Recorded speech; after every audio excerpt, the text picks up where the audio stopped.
तो Gauss divergence theorem. तो read the statement, क्या बोला गया देखिए, if V is a volume bounded by A close surface S,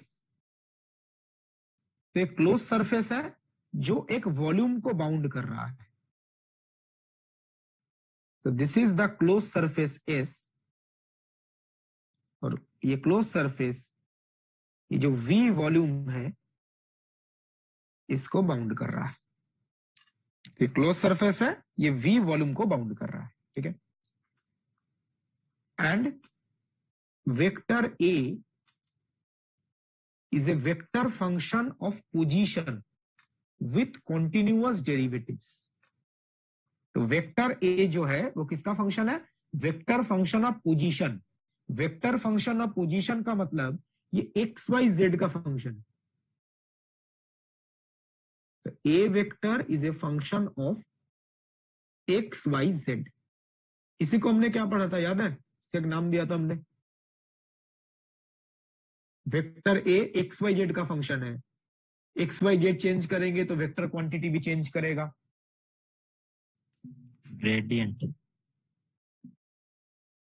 vector point function. Yes sir. इतना जल्दी भूल जाएंगे तो कैसे चलेगा? Scalar point function, vector point function. तो वेक्टर पॉइंट फंक्शन का मतलब क्या था? वेक्टर एक्स वाई जेड का फंक्शन है।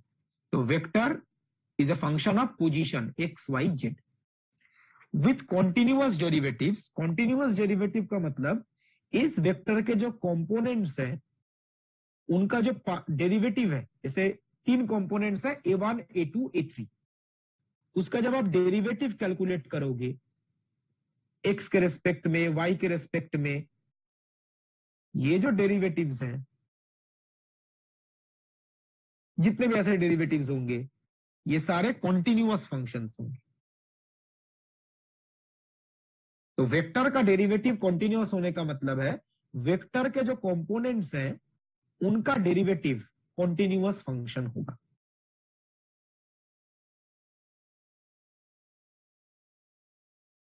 These are continuous functions।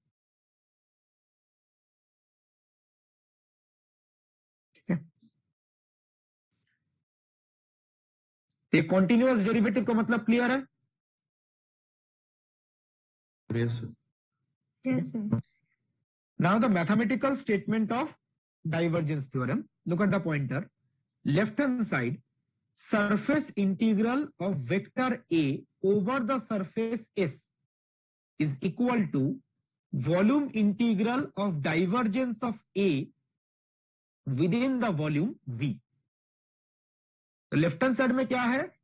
Vector A का सरफेस इंटीग्रेशन, और राइट हैंड साइड में क्या है?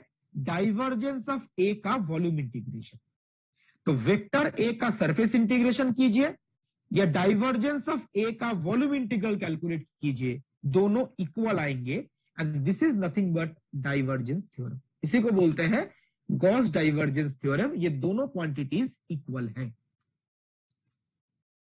अब हम यहां पर इसके पूरे रिगरस जो मैथमेटिकल प्रूफ है उसमें तो नहीं जाएंगे कि ये सरफेस इंटीग्रल या वॉल्यूम इंटीग्रल सेम कैसे आ गया, बट ये दोनों क्वांटिटीज इक्वल हैं, ये हम काफी आसानी से समझ सकते हैं। कैसे? देखिए, हमने डाइवर्जेंस ऑफ ए के बारे में पहले डिस्कस किया था। डाइवर्जेंस ऑफ ए फिजिकली क्या रिप्रेजेंट करता है? Flux per unit volume. Flux per volume. Flux per unit volume, net flux per unit volume. ठीक है,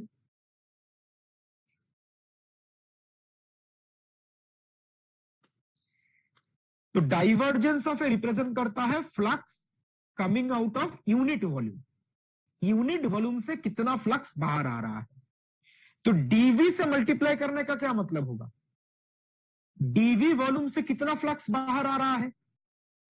yes sir.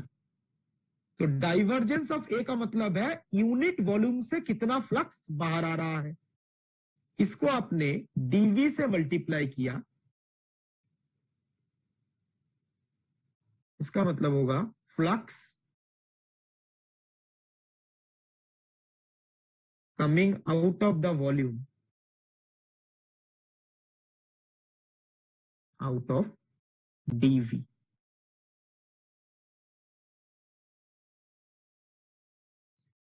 Flux coming out of dv।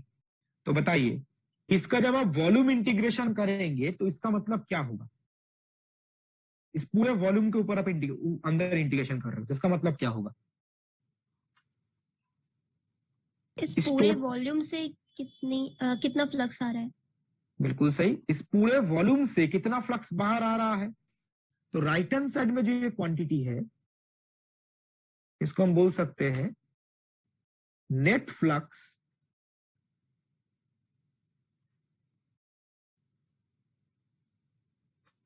Coming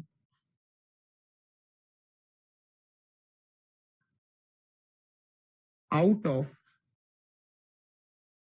volume V। जो V volume है उस पूरे volume से कितना फ्लक्स बाहर आ रहा है। And right hand side left hand side में जो आपको इंटीग्रल दिख रहा है ये बेसिकली एक सरफेस इंटीग्रल है। सरफेस इंटीग्रेशन का फिजिकल मीनिंग क्या होता है? Out of flux from surface. ये भी तो फ्लक्स को रिप्रेजेंट करता है ना। This is net flux coming out through the surface S।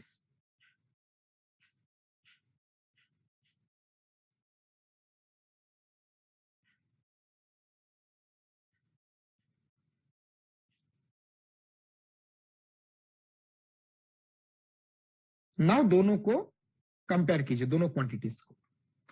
Right hand side में जो क्वांटिटी है वो रिप्रेजेंट करता है इस वॉल्यूम से कितना फ्लक्स बाहर जा रहा है, और लेफ्ट हैंड साइड में जो क्वांटिटी है वो रिप्रेजेंट करता है इस सरफेस के थ्रू कितना फ्लक्स बाहर जा रहा है।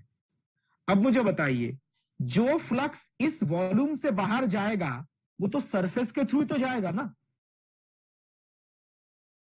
जो फ्लक्स इस वॉल्यूम से बाहर जाएगा वो सरफेस के थ्रू ही बाहर जाएगा।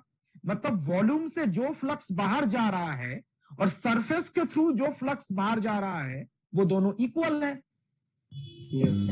ठीक है, बिकॉज वॉल्यूम से जो बाहर जाएगा वो सरफेस के थ्रू ही जाएगा, ये ऑब्वियस है। तो वॉल्यूम से जो फ्लक्स बाहर जा रहा है और इस सरफेस के थ्रू जो फ्लक्स बाहर जा रहा है दोनों इक्वल है। और डाइवर्जेंस थ्योरम भी यही बोल रहा है। Net flux coming out through the surface S will be equal to net flux coming out of the volume V। V volume से जितना फ्लक्स बाहर जा रहा है और S सरफेस के थ्रू जितना फ्लक्स बाहर जाता है ये दोनों इक्वल हैं। This is the simple meaning of divergence theorem. हमें कोई मैथमेटिकल प्रूफ में जाने की जरूरत नहीं है, सिर्फ फ्लक्स का कॉन्सेप्ट यूज करके हम समझ सकते हैं ये दोनों क्वांटिटी इक्वल कैसे आ सकता है। बिकॉज जो फ्लक्स वॉल्यूम से बाहर जाएगा वो इस सरफेस के थ्रू ही बाहर जाएगा। ऐसा तो नहीं है जो यहां से सडनली गायब हो गया और बाहर जाके कहीं पे प्रकट हो गया। जो भी फ्लक्स बाहर जाएगा वो सरफेस के थ्रू ही जाएगा, तो ये दोनों इक्वल ही होंगे। क्लियर है everyone? Yes, sir. Yes, sir. Yes, sir. ना यहां पे आप एक चीज नोटिस करो, इस थ्योरम के स्टेटमेंट में जो सरफेस बोला गया है वो क्लोज्ड है या ओपन है? Close. क्लोज्ड है, तो डाइवर्जेंस थ्योरम में जो सरफेस तभी तो सर वॉल्यूम है। बिल्कुल क्लोज्ड होना चाहिए तभी वॉल्यूम आएगा। ओपन सरफेस के लिए गलती से भी ये थ्योरम मत यूज कीजिएगा। ओपन सरफेस में वॉल्यूम एनक्लोज नहीं होता।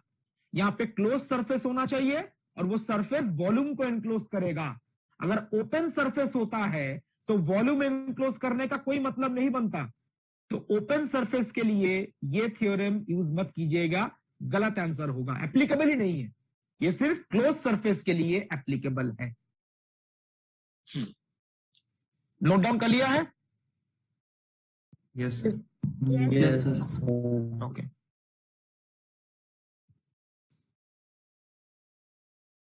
So these are some important points to remember about Gauss divergence theorem. First one, this theorem is applicable only for closed surfaces. It is not valid for open surfaces. It is valid only for closed surfaces. Second point. This theorem converts surface integral into volume integral and vice versa. ये theorem surface integral को volume integral में convert करता है या vice versa volume integral को surface integral. तो surface to volume, volume to surface, ये conversion होता है बेसिकली। एंड थर्ड पॉइंट, ये इंपॉर्टेंट है एग्जामिनेशन पॉइंट ऑफ व्यू से, this theorem is used to calculate the flux of the vector field through a close surface. अगर आपको एक close surface के थ्रू फ्लक्स कैलकुलेट करना है, वेक्टर फ्लक्स कैलकुलेट करना है, तो आप इस थ्योरम का यूज करेंगे। फ्लक्स कैलकुलेट करने का मतलब आपको सरफेस इंटीग्रल कैलकुलेट करना है। कोई क्लोज सरफेस है, उसके थ्रू फ्लक्स कैलकुलेट करना है, मतलब आप ये सरफेस इंटीग्रल कैलकुलेट करोगे।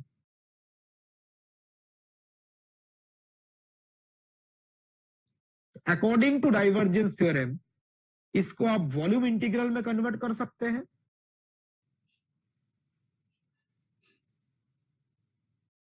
और यहां से आप कैलकुलेशन कर सकते हैं। तो क्लोज सरफेस के थ्रू अगर फ्लक्स कैलकुलेट करना है तो आप डाइवर्जेंस थ्योरम का यूज कर सकते हैं। ओपन सरफेस के लिए यह कन्वर्शन पॉसिबल ही नहीं है। ठीक है, इसके ऊपर रिपीट कर देते हैं। अगर आपको क्लोज सरफेस के थ्रू फ्लक्स कैलकुलेट करना है, फ्लक्स का मतलब सरफेस इंटीग्रल कैलकुलेट करना है, उसको आप वॉल्यूम इंटीग्रल से कन्वर्ट करके भी क्वेश्चन सॉल्व कर सकते हैं। लेकिन अगर ओपन सरफेस के थ्रू फ्लक्स पूछा गया है तो कैसे सॉल्व करेंगे? Normal integration, normal surface integral ही कैलकुलेट करना होगा। अगर ओपन सरफेस के थ्रू वेक्टर फ्लक्स कैलकुलेट करना है तो आपको डायरेक्ट सरफेस इंटीग्रल ही कैलकुलेट करना पड़ेगा, ये कन्वर्शन आप नहीं कर सकते। अगर क्लोज सरफेस के लिए वेक्टर फ्लक्स पूछा गया है तो आप वॉल्यूम इंटीग्रल में कन्वर्ट करके भी क्वेश्चन सॉल्व कर सकते हैं। And most of the questions में देखा जाता है वॉल्यूम इंटीग्रल में कन्वर्ट कर लेते हैं तो कैलकुलेशन कंपैरेटिवली इजी हो जाता है। ठीक है, सरफेस इंटीग्रल के कंपैरिजन में ये कैलकुलेशन कंपैरेटिवली इजी होता है, इसीलिए कन्वर्शन किया जाता है। बट ओपन सरफेस के लिए तो पॉसिबल ही नहीं है। ओपन सरफेस के लिए तो आपको यही कैलकुलेट करना पड़ेगा डायरेक्टली, सरफेस इंटीग्रल का जो टेक्निक बताया गया था।